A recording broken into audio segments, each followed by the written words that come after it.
Welcome to the World Today on Channels Television. I am Amarachi Ubani. Let's take a look at our stories today. The United States is coordinating all the international efforts to assist Nigeria in securing the release of the abducted girls from Chibok. A U.S. ambassador to Nigeria, Mr. James Entwistle, told a news conference in Abuja that the international teams are working together to ensure that there is no duplication. The U.S. Undersecretary on Human Rights and Civil Security, Mrs. Sarah Sewall, explained that the international community is following the international support following the lead of the Nigerian security operations. We have many different forms of assistance that we can provide. The provision of intelligence, surveillance, and reconnaissance information will be the subject of discussions with the government and will come with a set of understandings. But the mainstay of our support, which is across the spectrum of activities that we've been engaged in, whether it is training a ranger battalion or whether it is enhancing police forensic capability, is unconditional and fully in support of the Nigerian government's efforts. The United States is simply a partner, and we take our lead from the Nigerians, both in this immediate crisis and in the long-term relationship. We don't pretend to know what's best, and it's not our job to make these decisions. We are here in a support role, and I suspect that will always characterize our very strong bilateral relationship. Our team is already coordinating closely with the British team, the French team. We're talking to other countries as well. Most importantly, the different teams from different countries are meeting as a group with the government, which is exactly the way it should be. We want to avoid duplication of effort and all of that. Meanwhile, the federal government has issued an international arrest warrant for a British-born army deserter, Aminu Sadiq Oguche, who is suspected to have plotted the two bombings in Yaya, Abuja that killed at least 90 people. The Director General of the National Orientation Agency, Mr. Mike Omeri, says that government has also offered a reward of 25 million naira for information leading to the arrest of Aminu Sadiq Oguche and another man, Rufai Abubakar Siga, both suspected members of Boko Haram. As of today, following the efforts of our security personnel, especially the operatives of the Directorate of State Services, some suspects in the Naya bombing incidents have been arrested and were paraded as of yesterday. These suspects have made useful confession which will help law enforcement agencies in their operations. Let me make it clear that at the appropriate time, the full confessions will be made public. Following this development, the National Bureau of the Interpol, based at the Nigeria Police Force Headquarters, has issued an international red alert for the search and arrest of terror fugitive Aminu Sadiq Oguche, who is still at large. Interpol red alert operates as an international warrant of arrest, and consequently, it mandates security forces in its current 190 member states to join in the search and possible arrest of the fugitive that have been so cited in the Interpol Red Notice. We therefore believe that with its global presence, Interpol will galvanize security forces worldwide to join in the search and possible arrest and perhaps extradition of the fugitive that has been declared wanted by the DSS. Well, the British Minister for Africa, Mark Simmons, is in Nigeria for high-level meetings with the government on the UK's assistance to Nigeria in rescuing the kidnapped students of Chibok. A UK team has been in the country since May 9th and has been cooperating with their US counterparts as well as the Nigerian government on finding the girls. Mr. Simmons has described the abductions as horrific and heartbreaking.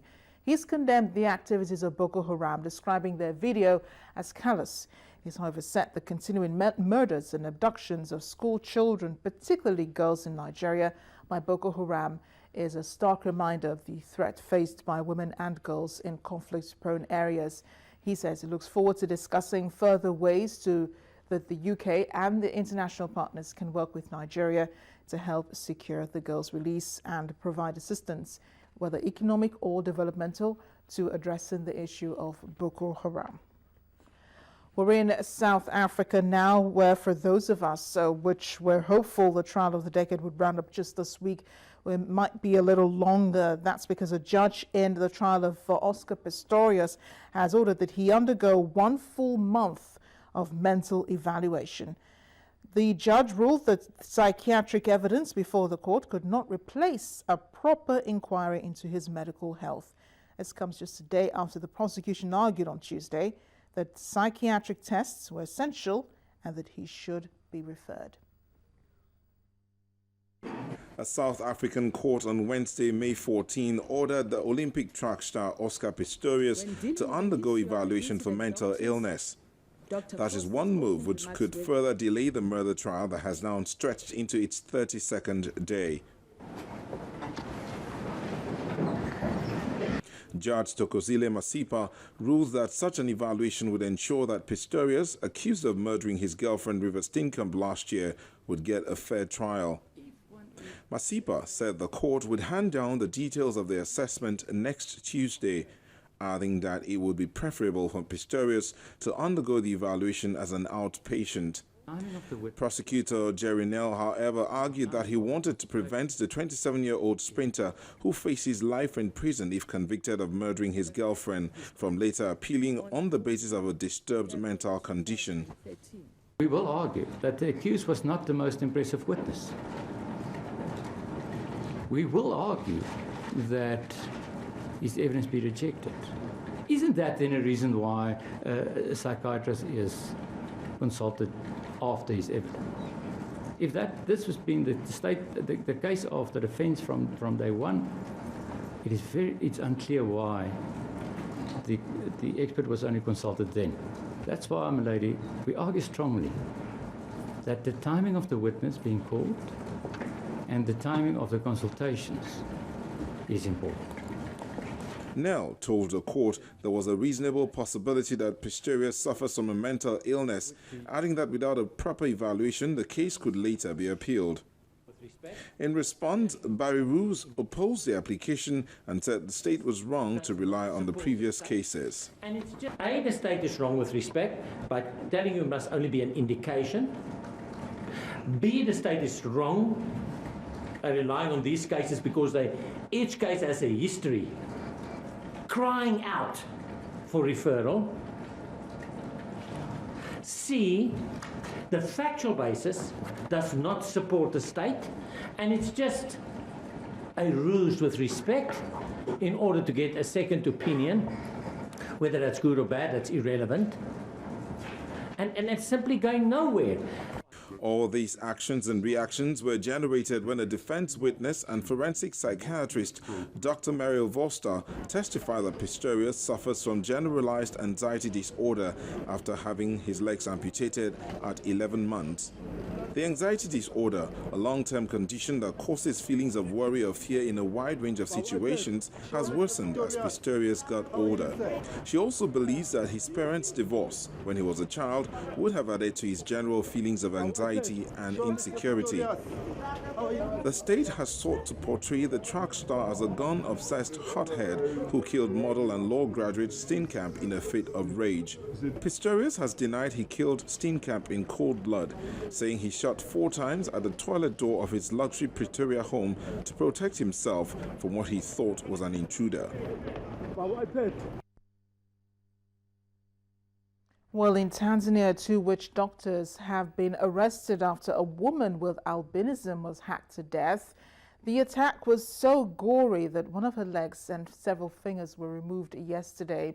Albinos have suffered widespread persecution in Tanzania, where witch doctors say magic potions made with albino body parts can bring good luck. Such killings have declined in recent years, but this latest attack has prompted a human rights group to call for all witch doctors